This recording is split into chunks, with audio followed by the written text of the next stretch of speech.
So I want to talk about how I handle my dad's frustrating choices.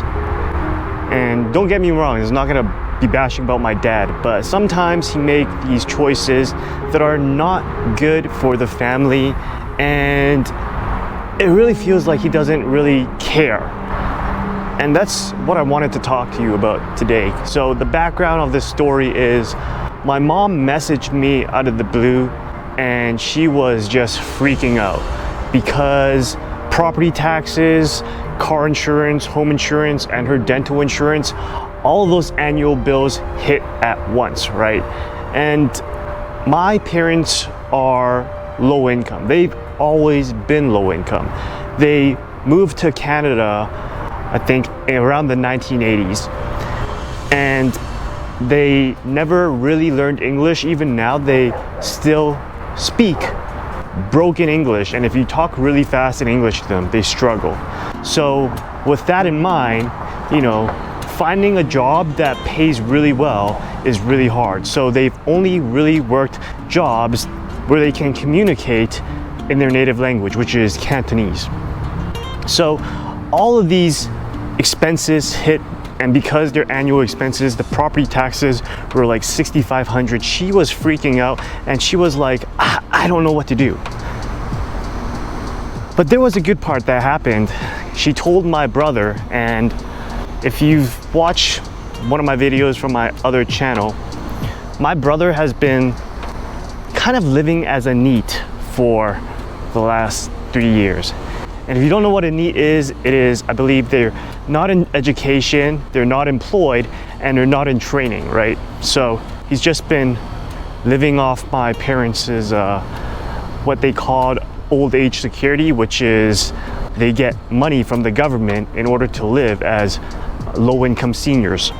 So he's been doing that, and my mom told him, she was freaking out, and he got his act together, and I'm really proud of him for that, because he went and he hustled. He got a job with Outlier AI. Well, it's not really a job, it's a contract job, but it really did get them out of the situation. And throughout this whole ordeal, I felt that my dad, he was a third grade dropout, right? So he was never really good at numbers. He doesn't know how to budget. He doesn't know how to save. And so he's kind of oblivious to all of this happening, to how close they were to not being able to pay their taxes. And while this was happening, he still continues on with his old habits of gambling. And he's not working anymore.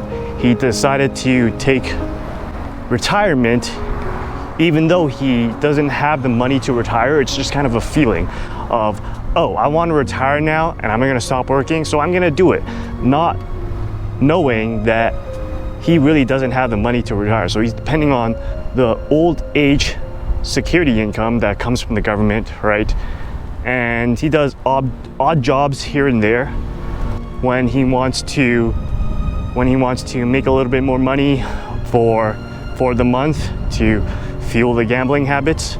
And I know I'm not the only one, because the neighborhood I grew up in, where they still are in, East Van, when we moved there, it was all full of immigrants, right? And I've been living in the US for a good 8 years now, so I'm not sure how much it changed, but a lot of my high school friends, all of their parents are immigrants, so they might be in the same situation. I don't know. But my parents, like my mom graduated high school and my dad dropped out in 3rd grade because they're post-World War II kids. So when they were growing up, they didn't have a lot of money, and they just grew up with that mindset. And unlike now, where we have social media and can learn from one another, they didn't have that. So they live with the mindset of, we grew up poor, we will always be poor, and there's nothing we can do that will ever change that. And it's quite sad, but it is what it is, right? So my dad dropped out of school at 3rd grade. So that would be like he's 9 or 10 years old. Imagine you're 9 and 10 years old, you don't go to school anymore, but you dropped out in order to make money to help support the family. So that's what he did. And you know, I respect that because family is important. But because of their upbringing, the family that they both came from have always struggled. They've always worked a low-income job, whether in textiles or clothing, being on the assembly line. That's what they grew up knowing, and they didn't know about how to become financially literate. So they're still very much financially illiterate, but I feel that that's most of the country, and that's fine. But what scares me is that they are slowly being crushed, and they don't know the reason why. They don't understand inflation. My brother probably doesn't even understand inflation and how that works. So me, I would say I'm economically or more financially literate than they are. Sees what's happening, government prints more money, and that is just stealing from the people who don't know that inflation is just a secret tax on the money that they have.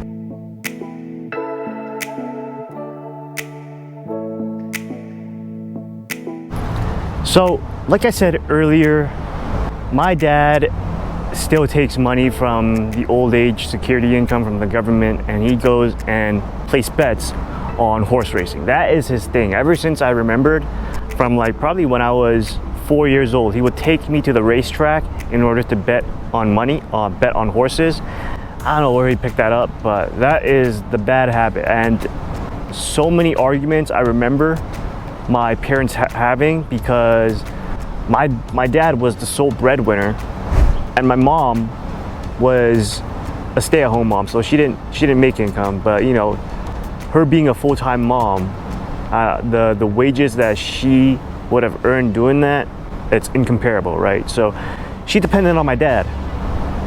And growing up, when she is balancing the budgets and she realizes that, you know, we're this close to the edge, as a woman, I feel she gets freaked out, just like how she got freaked out that there's not enough money to pay the taxes and the insurances. And that's where the conflict started, right? Because my dad doesn't understand budgeting, doesn't understand saving, he doesn't know how to balance assets and liabilities. And even though we're on the edge, he still takes the money. Instead of thinking about the family, he goes and gambles. So that's always been a point of tension between my parents. And I am surprised that I turned out not insane from all that fighting, because it's definitely not good for young kids to be raised in that environment. I think there were many barriers and challenges of connecting with people growing up, just because I was raised in that environment where if you have opposing opinions, what happens is you start a yelling match. And if you're Asian, I don't know, and you've grown up in the same like kind of first generation immigrant parents, did you guys have that same situation where just conflicts turn into a yelling match? There are no compromises. That's what I grew up with. So those horse betting habits continued on to this day. And on top of that, we do have a house, which is great. And we built a laneway house right next to our main house. So we rent that out. And they're in Vancouver, Canada, which is one of the most expensive places to live in. And my mom is taking a look at the market prices for the laneway house, because we rent that out. And she was thinking, all right, we can rent this out for $2,500 to $2,800. But my dad has the say in how much he wants to rent that out with. So, because he's the man of the house, right? So he rents that out for $1,800.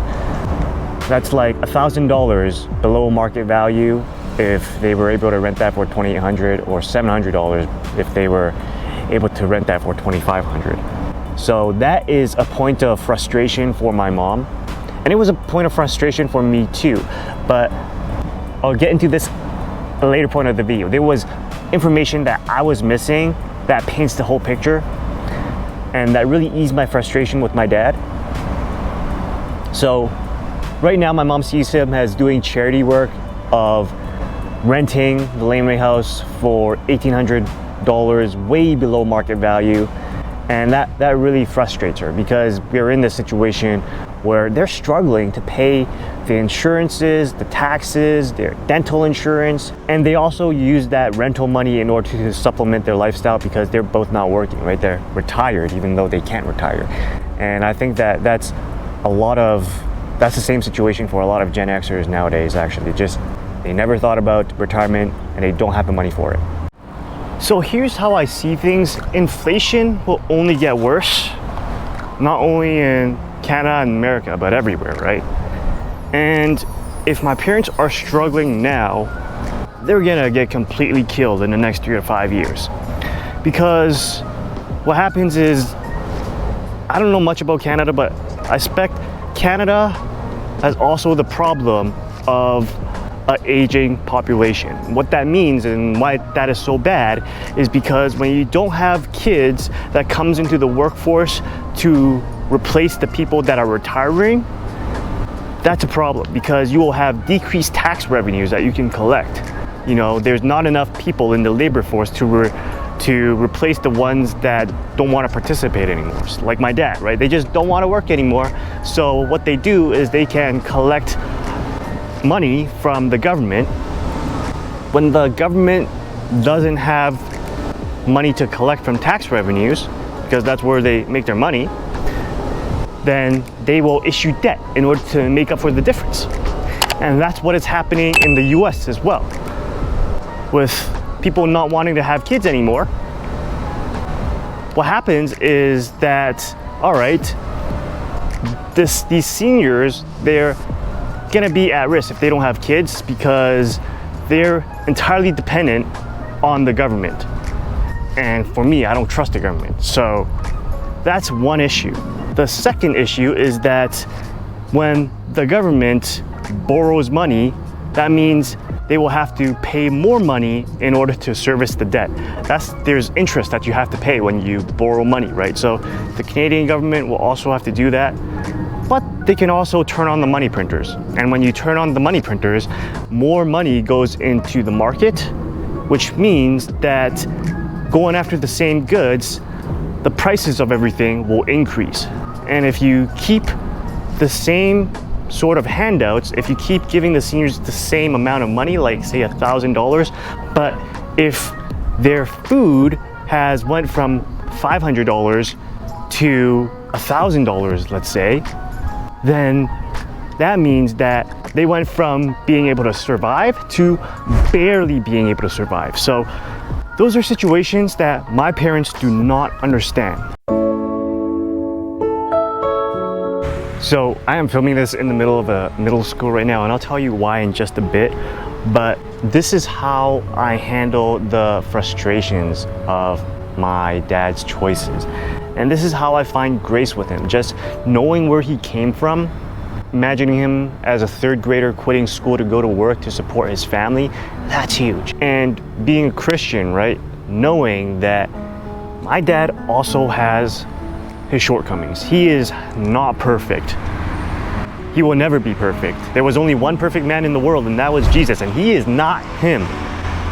That really helps ease my heart into humility in knowing that, you know, he's doing his best. And I'm in a middle school right now because what I remember, what he did really good as was just like taking care of his kids and loving his kids. He provided, and that's all I could ask for, right? I would remember from kindergarten to 7th grade, because we didn't have middle school. It was just like grade school and then high school. Throughout all of grade school, 7 years, he would wake up early, make our lunches, and give us our brown paper bags. He would go, and before he went to work, because he was an entrepreneur, cutting grass, he would go and drop off his kids, and when school's out, he would go and pick up his kids in order to drop them off at my grandma's, because she would raise us after school. She was kind of like free daycare. because my dad needed to work a couple more hours in order to make some more money to support the family, right? So those were things that really, you know, instead of being frustrated at the fact that he was financially illiterate and right now he doesn't seem to care about what could happen to the family and the house, I find grace in knowing he did all that. He did his best. And he's not perfect. I'm not perfect. I'm sure that when I become a dad, I will have the same issues, maybe something different, but my kids will find fault in me. And that in itself, you know, for all you dads out there, you gotta find grace in yourself that you're just doing your best, knowing what you know. Because he doesn't know about inflation. He doesn't know how money works, but he knows how to take care of his family. And thank God that both of his kids, my brother and I, are adults now, because I feel like in this economy, in this situation where, you know, in America, they say that we are in stage 5, which is the stage before Civil War. For all you dads out there that are raising young kids in this era with maybe one stream of income, God bless y'all, because I would be terrified. You know, there has been a lot of layoffs and I don't think it's the end yet. And just knowing that and raising kids, you know, you're the protector and the provider, and not being able to protect and provide anymore, that would just terrify me if I was a father. I'm not a father yet. And the reason for that is because I'm just scared of that situation. It's one of my biggest fears, actually. I have one income right now, one source of income, and that's my 9-to-5 job. And the game right now is literally to try to diversify my income, which is what YouTube is for, which is what all my side hustles is for, and I'm bringing you throughout that journey. And that's the only way that I feel like I can get some sense of stability and security, because what I feel is the 9-to-5 is no longer a concept of security. Having that job which you can get fired at any time and lose your income, that is something that I don't want to think about. And I have my own fears, because I feel like right now I'm on the chopping block. And if you want to hear that story, then you want to check out this video here. So earlier in this video, I mentioned that I will tell you how I got past being frustrated with my dad's choices. And here it is. So I didn't have enough information. Later on, I learned from my brother that in Vancouver, you can only raise rent by 3.5% every single year.